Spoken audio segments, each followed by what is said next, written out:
Everybody, it's Lisa Tomey-Zonneveld with Prolific Pulse Press. We have William Doreski here today, and we're going to be talking about his new book, Orpheus My Orpheus, coming out soon. And welcome. So glad to have you here today. Thank you. Do you go by Bill or William? Bill, except in print. Okay, all righty. I've seen you in the YouTube world. Was listening to some or watching some of your videos, recordings and such. So I had a little sneak preview. So would encourage people who want to get to know you to look up your name on YouTube and find you on there reading poetry. So, but yeah, congratulations on your new book. We were just discussing before I came on about the book cover, and it kind of fell in the lap, so to speak. Um, Searching for just the right one for this particular book, and the title kind of led the way. And wow, I'm pretty pleased with that picture. So Hmm. Oh my. yeah.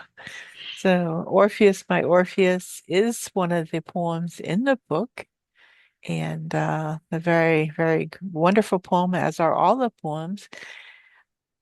I guess we could call this kind of a chapbook because it's not a real large collection, but No. it's very rich poetry.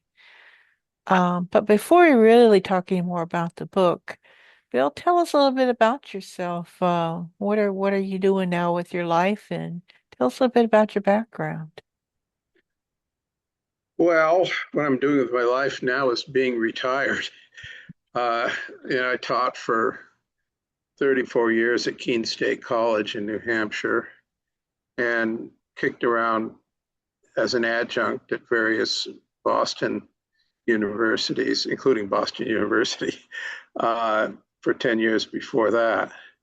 So I grew up insofar as I've ever grown up, in Connecticut and went to high school there. And I had a high school teacher who was just out of college himself, so we were fairly close in age.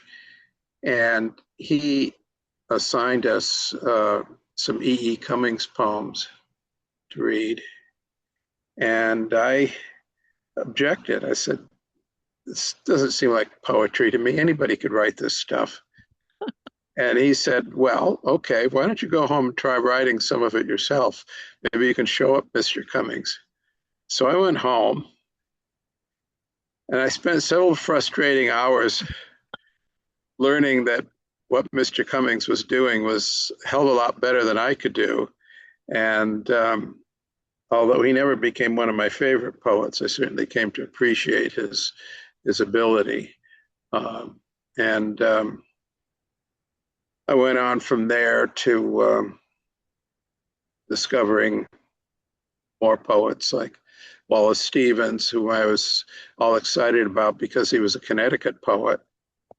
And I didn't care that I couldn't really understand his work for a few years, although I think I understood it better than I realized at the time. And let's see, I met an honest poet, a real honest to God published poet who was working in a bookstore in Springfield, Mass. And he gave me a copy of Hart Crane's collected poems. And I read through that and I was horrified to learn that Hart Crane flung himself off the stern of a ship at the age of 32. And but he became an important poet to me too. And finally, the third of my three great early influences was Alan Dugan, whose first book won both a Pulitzer Prize and a National Book Award. And his flat, plain speech, although very, as I learned with Mr. Cumming, very hard to imitate voice, impressed me and still impresses me. And well, that's about it. Ever since then, I've just been doodling around and writing this and writing that and teaching this and teaching that and so on. So you're still actively teaching in your retirement then? No, No? no, I decided when I hit 70 that, there comes a point where you may know a lot more than the students, but you look at them and you realize that their culture has become so different, so Mhm. far from mine, that I'm really not the right person to be teaching them anymore. Right. And I saw what happened to people who taught beyond their usefulness. They became objects of ridicule among the students.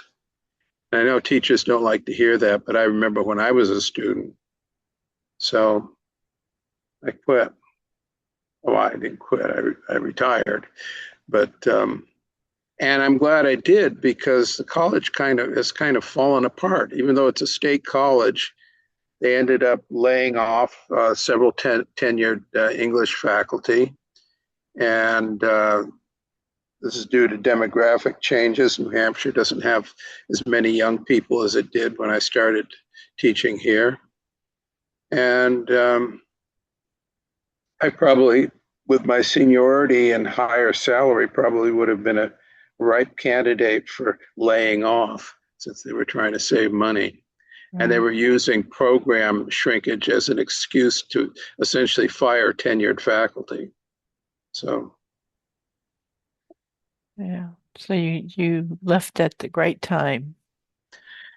yeah, apparently I did. It was only 3 years later that three of my colleagues found themselves, well, not out, maybe not out on the street, but sitting at home wondering what happened. So it's too bad. So in your tinkering about retirement, are you spending very much time with writing? Yes, more time with reading, but yeah, I'm putting in the the advantage of being retired. It isn't that I didn't have time to write when I was teaching. I used to go in to work a couple of hours before my first class, and I would have that nice quiet time in my office to work. I kind of miss that, but I like the idea that if I'm doing something like gardening or painting a house or doing something like that, if I feel like it, I can stop and go back to work on the poem that I started in the morning. And, it's kind of a luxury to be able to pick and choose your time. Doesn't mean there aren't other calls on my time. There are loads of them, but Mhm. uh, it's all within, I have the ability to schedule. Right. So, You have a little more flexibility, I guess you could say. yeah, Um, yeah. I find in my pursuit of thinking I was going to retire, which didn't really happen because I found out it's too boring. Um, but so I got active again with some different things. But I still find I enjoy that early morning times, and I'm known to wake up 3:30, 4 in the morning, just to have that time, yeah, but it's quiet and uninterrupted time, and to read. I do a lot of reading at that time, and it's some writing sometimes, but mostly reading, and it gets sets the right kind of pace for your day.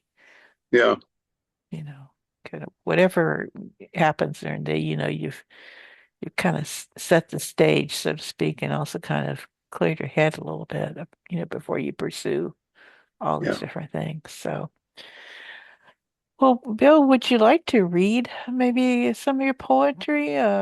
Maybe pick like the key poem, Orpheus My Orpheus, and maybe another couple poems if you're choosing. If you were just looking at the book, you'd say, well, this is a poem that's about the Orpheus myth, and we've seen a lot of those. But this is really, it's a poem about a play. I've been reading a book on about the New York avant-garde of the uh, uh, 60s when happenings and underground film and so forth and so on were the hot thing. And I was, of course, too young to really fully appreciate it. But I think some of the spirit of that inhabits this particular poem because it's a kind of it's a play that is sort of a weird happening. Okay. Okay. Okay, I'll read it. Orpheus My Orpheus. Proper staging of my play, Orpheus My Orpheus, requires a fiberglass fish tank 30 by 10 by 4 feet deep, with sand at one end, ocean at the other. Disembodied, the head of Orpheus sings for a while. Then emergency medical technicians arrive and place the head in a cooler, muffling the song. They depart, leaving the theater, milling around with cocktails, cheese, and crackers. The audience looks bored. Abruptly, Orpheus returns, whole again, with electric lyre to serenade the crowd. From somewhere off stage, four maenads sporting fright wings mob and disassemble him again. The head sings on the sand, the lights dim, and you, with new affection, cuddle me in the dark. I accept the Pulitzer Prize for drama, and we retire to the corner booth of the famous cafe. The death of Orpheus has molded you to my fondest desires. The waiter snickers as he brings our wine. If you would play Eurydice, the fizz of traffic on Broadway could represent souls in Hades. Would you mind stepping on a viper? The reviews of my play, saved in a scrapbook, will comfort us as we descend to the underworld, hand in hand, glad to have shucked the last deceptions of daylight. It's amazing that when you hear a poet actually read their poetry versus reading it in a book, how much more life is breathed into it. Yeah, when I was working with Helen Vendler, she was a great advocate of reading poems aloud, even to yourself. And I've done a lot of book reviewing over the years, particularly for the Harvard Review, where I've published about at least 100 reviews, I think. But I really get to know a poet by reading the poems aloud. And what I've learned over the years is a lot of poetry. There's a lot of poetry out there, sometimes published in very good magazines, that does not read aloud very well at all. Yeah. And and that's one reason I years ago stopped writing free verse, because I thought, am I writing broken prose, or what am I doing here? And I need a structure, I need a shape. So I returned to Wallace Stevens, whose idea of form are kept very simple but very definite. You know, when you read a Wallace Stevens poem, it's not like, oh, this is a sestina, a sonnet, a this, or that, or the other thing. It's just Wallace Stevens, but it's a distinctive voice that is the measure of his verse. And it's that notion that that you're writing in verse rather than sentences was what I was missing out on. And not that there aren't sentences, but if you shape your lines, they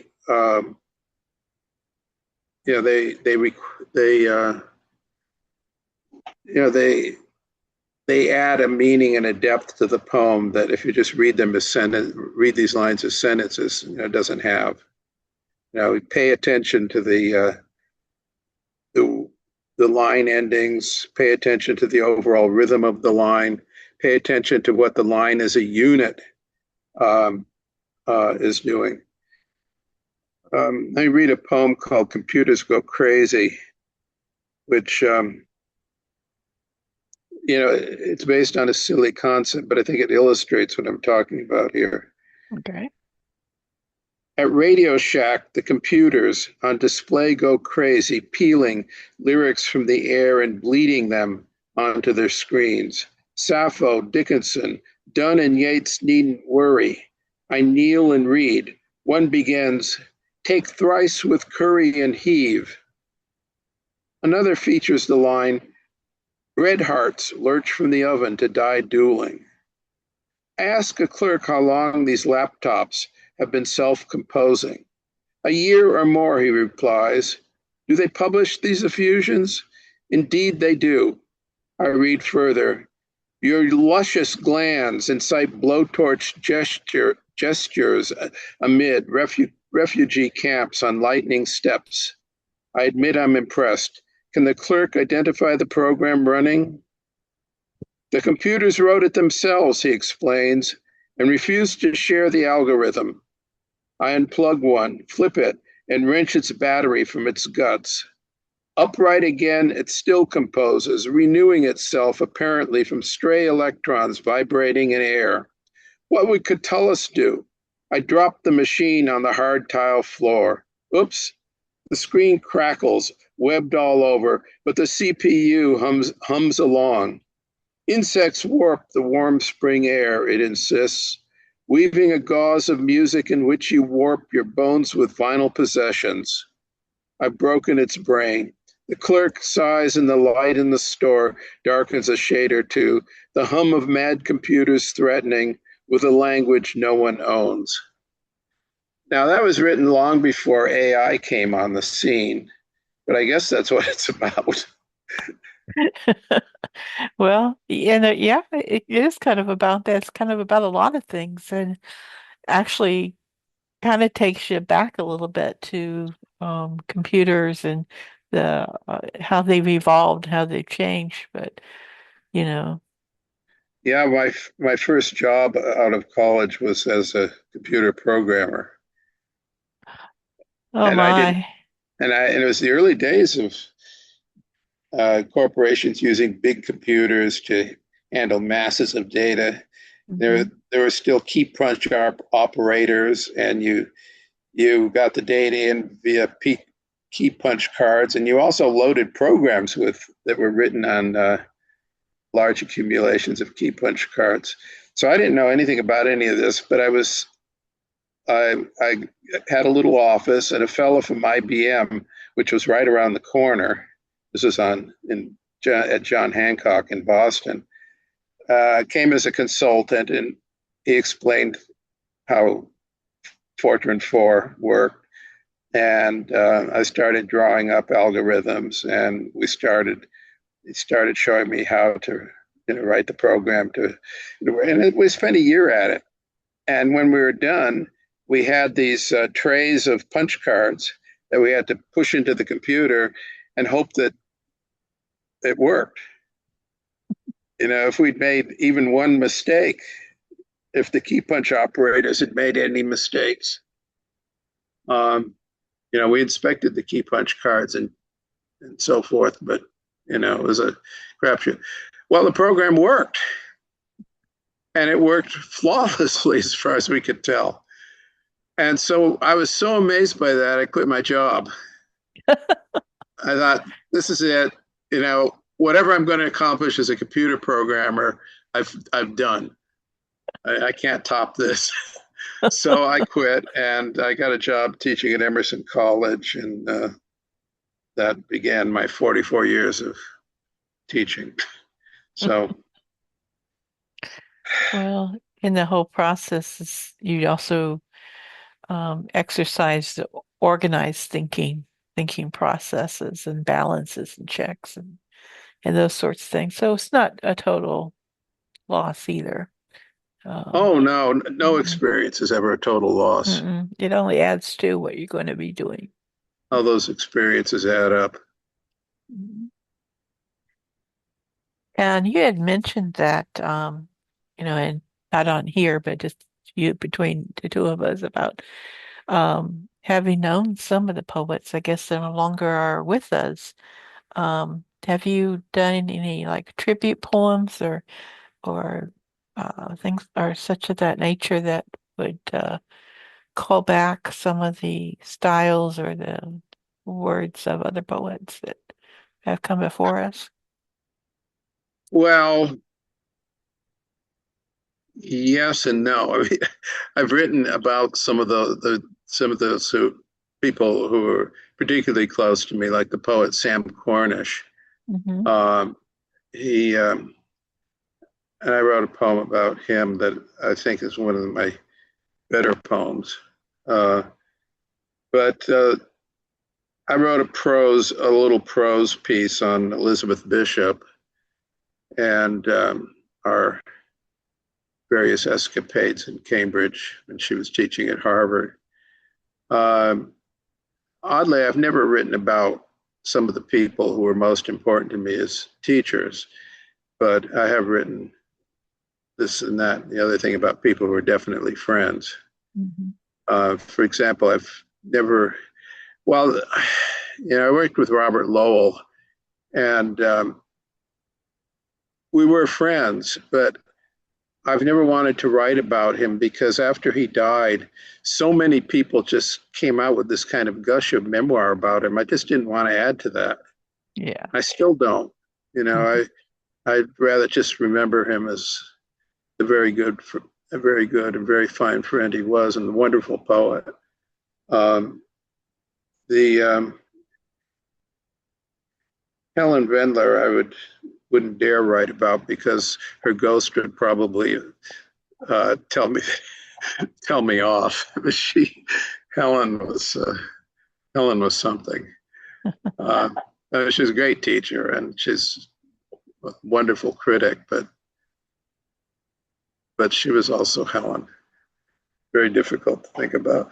No, I've been thinking a lot about this lately because my one of my oldest friends in the poetry world, Fanny Howe, died just a few months ago, and I keep thinking I should write something about her, um, and I probably will because she was someone I did feel quite close to in many ways.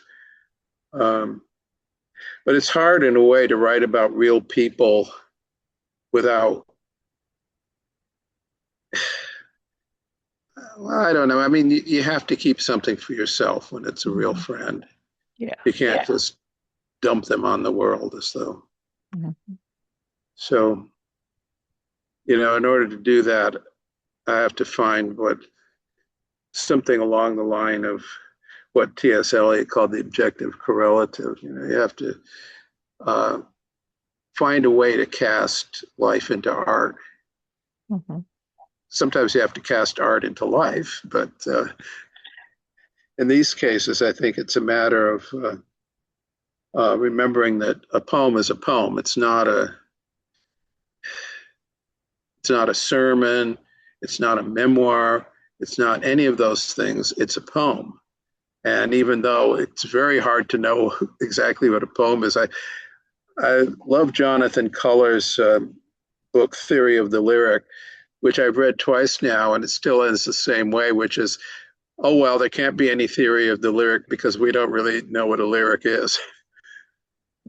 And he writes this very erudite book to come to that conclusion. So, um,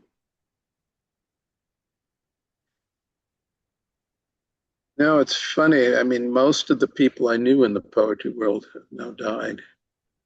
And I realized that's partly because most of them were a little younger than me. I mean, older than me.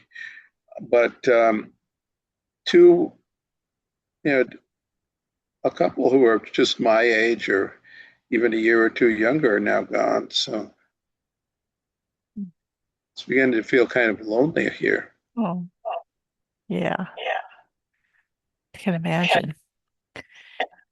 Do you have any more books in the works or another book in the making? Well, I'm working on a book uh, two books actually with friends. One is a, a collection of prompt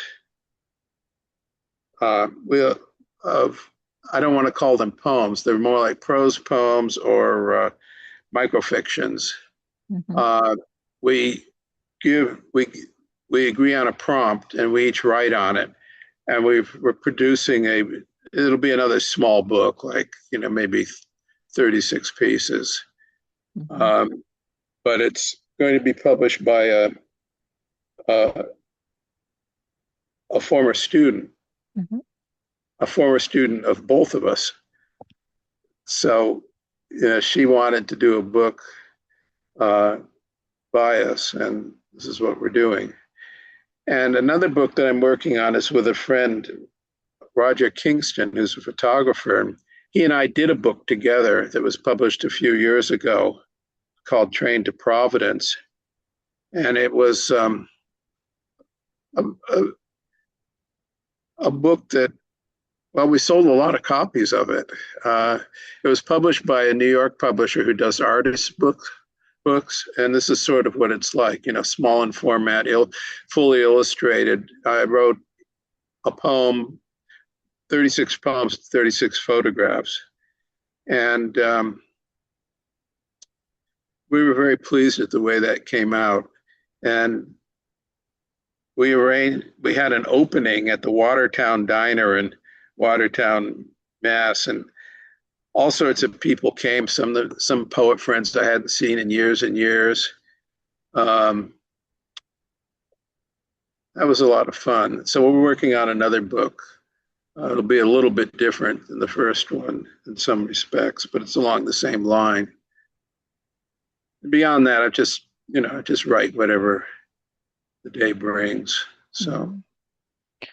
Yeah, we have a book coming out, one of our other poets that in a few months where it has art and poems to respond to the art. So yeah, I'm looking forward to some of those kinds of things coming out into the near future. Your book comes out August the 28th. Uh, what are your plans for Orpheus, My Orpheus? You going to be doing some readings in the public or doing any special well, presentations? I hope to do a reading at our local bookstore.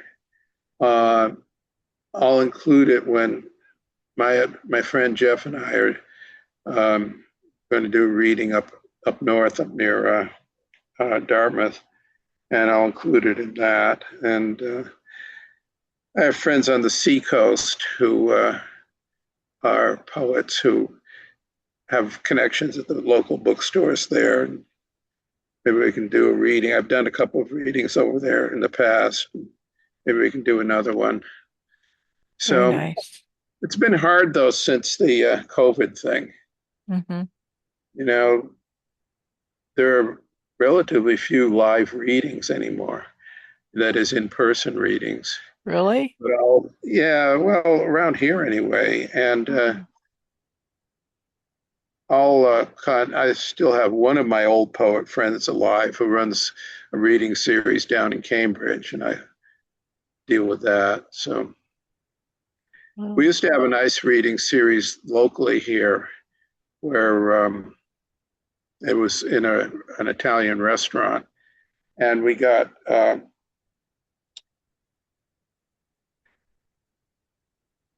it'd bring a lot of people from McDowell Colony, which is here in Peterborough. A lot of those people would come over, and occasionally some of them would read. And I'd like to get a, I'd like there to be a reading series here in Peterborough, but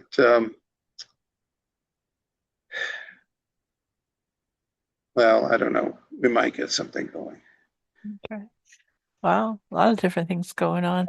Yeah, poetry readings around here are pretty frequent. We have a lot of independent bookstores and that, so it seems like there's always something going on in the North Carolina area. But maybe it has something to do with just this particular area because we have so many universities and all of that around. But Well, yeah, yeah. that one area. Our veterinarian retired to North Carolina, but she is our ancient cats.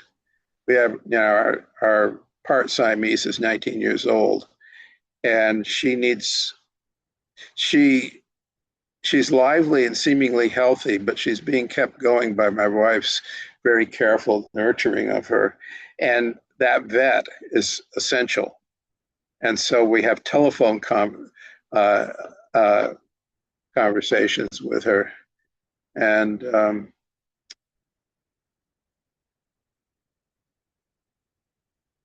that's North Carolina as far as I'm concerned. uh, well, we used to have, I think part of the problem is that the university system of New Hampshire is so shrunk. That we had always, it seems like we're always having events at Keene State. I was in charge of the reading, so I made sure there were plenty of them. And now nobody's doing anything there. The people who were interested in things like poetry reading were the ones who got laid off or fired. And I retired. And my friend Jeff, with whom we're doing the microfiction book, also taught at Keene State, but he quit because of the shrinkage and problems, uncertainties of scheduling. It just wasn't. He was an adjunct, and it just wasn't worth his while to drive down from Hanover anymore. Yeah. So, yeah. Well, well, just keep doing what you can to keep poetry alive. Keep you writing your poems. yeah, Keep reading them, and yeah.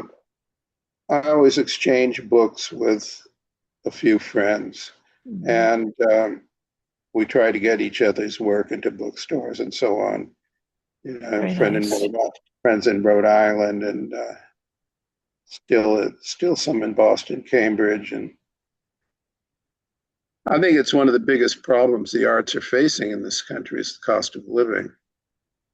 What do painters do? How do you get studio space?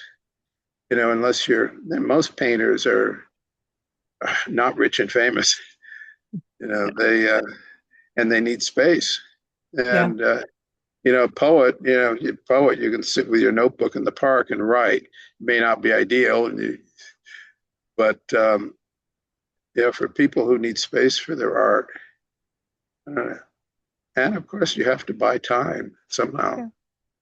When That's I true. first when I was first living on my own in Boston, it was possible to rent an apartment and live a, have something to eat, and on the bookstore clerk's wages.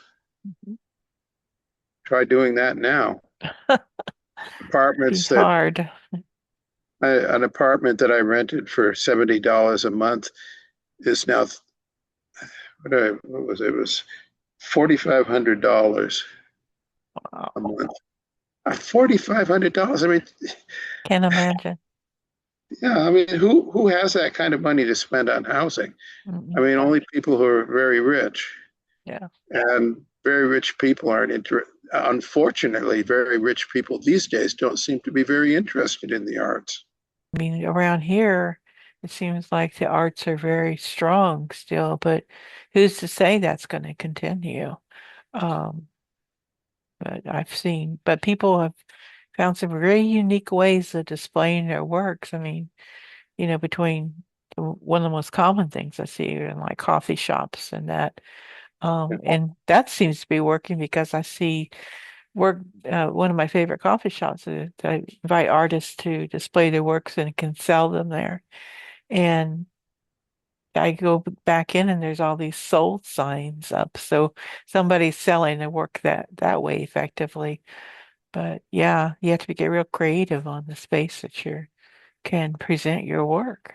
So, Yeah, several places around here do show art that way, and mhm, there are a couple of galleries, but I don't think they sell that much. mhm.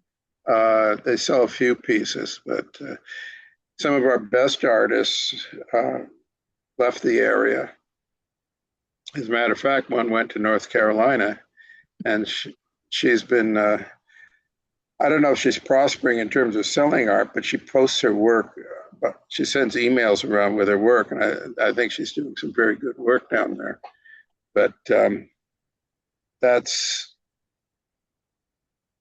I think, New England, like California, like New York City, like most of the East Coast big cities, are places where uh, support for the arts is used to be extensive and just isn't anymore. And it's not just the cost of living; it's also, well, I don't know what's happening, but I think people are, if it's not on their phones, it's not real.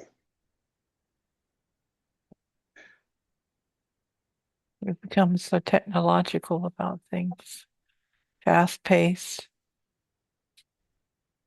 Well, people don't read anymore. I mean, surveys have shown that, seemingly every year, the number of adults who have read a book in the past year drops.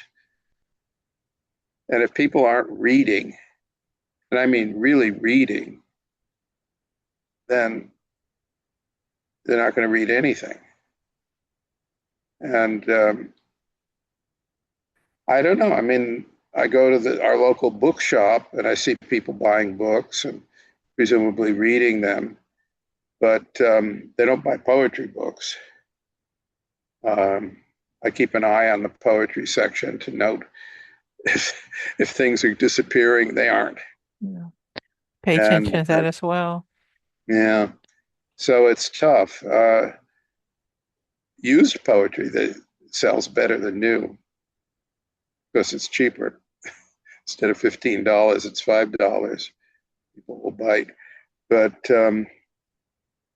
it's just a different world from when I was a kid in high school, just discovering all this.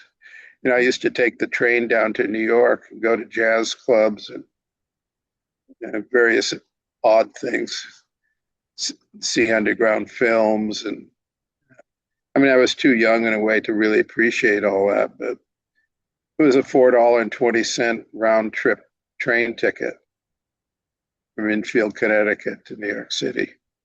Imagine that. I mean, it's $180 on Amtrak now. Oh, yeah. Goodness. Well, keep writing your poetry, keep writing your words, keep sharing them, and keep being involved. It's been great talking with you today. You too. It's nice to finally meet you in person, so to speak, as close as probably going to get in person. What counts for in person these days? Yeah, Zoom. Yeah. Well, I use Google Meet mostly, but I do meet with certain friends that way Hmm. because, well, partly because as I get older, it's harder to drive, and so it goes. Yeah.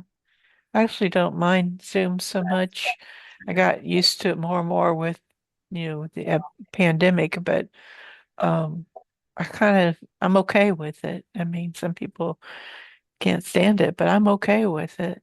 It Yeah, gives me connections with people I wouldn't have otherwise. yeah, I agree. It's better that it's a useful tool, Yeah, and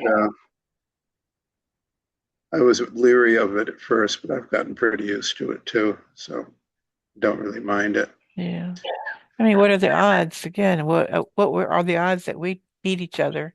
This is as close as it gets. So I'm grateful. I mean, I meet people from all over the world this way. I wouldn't True, otherwise be able to communicate with. true. So, Yes, yeah. yes. Great. So, yeah. Well, Bill, it's been great talking with you today. I look forward to seeing your book come into full light and to hearing how it goes. Okay, very good, Lisa. Thank you very Thank much. you. Bye bye. Bye bye.